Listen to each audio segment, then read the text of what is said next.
Mafanikio ya mtu hayapimwi kipindi ambacho mtu huyo yupo hapa duniani, bali mafanikio ya mtu yanapimwa angali mtu huyo amekwisha ondoka hapa duniani.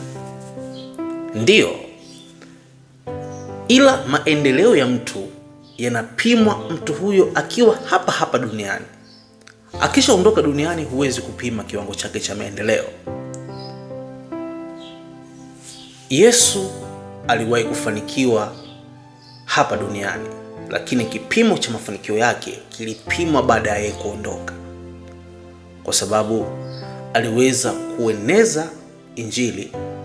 Lakini baada ya kuondoka, watu walichagua kuwa Wakristo, ndio dini ya Ukristo ilianzia. Yesu hakuwa Mkristo, lakini alifanikiwa kueneza imani, na baada ya kuondoka hapa duniani, watu wakaamua kuwa Wakristo.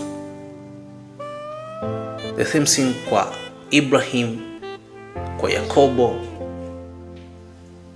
hata kwa wanasiasa mashuhuri. Mfano, ukisema Mwalimu Julius Kambarage Nyerere alifanikiwa zaidi kuendesha demokrasia, kwa sababu hata baada ya kuondoka duniani watu wanafaidi matunda ya demokrasia.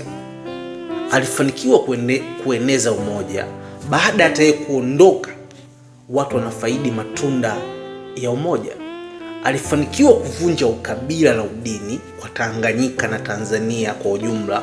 Hata baada ya kuondoka hapa duniani, tunaona Wakristo na Waislamu wanaishi kwa umoja, Wasukuma kwa Wachaga wanaishi kwa umoja. Tanzania hakuna tribalism wala hakuna religialism.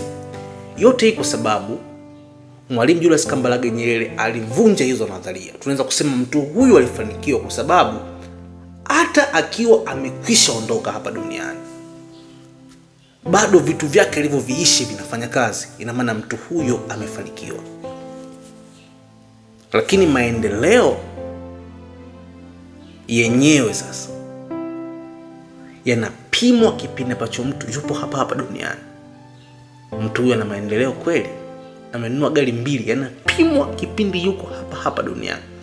Kwa hiyo moja kati ya dalili kuu ya mafanikio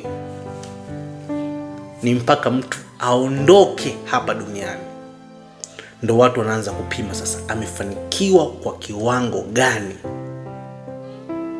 kuifanya dunia iishi ndani ya mawazo yake. God bless you. Is me, Levi Aziel. Usiache kusubscribe, kulike, kucomment pamoja na kushare.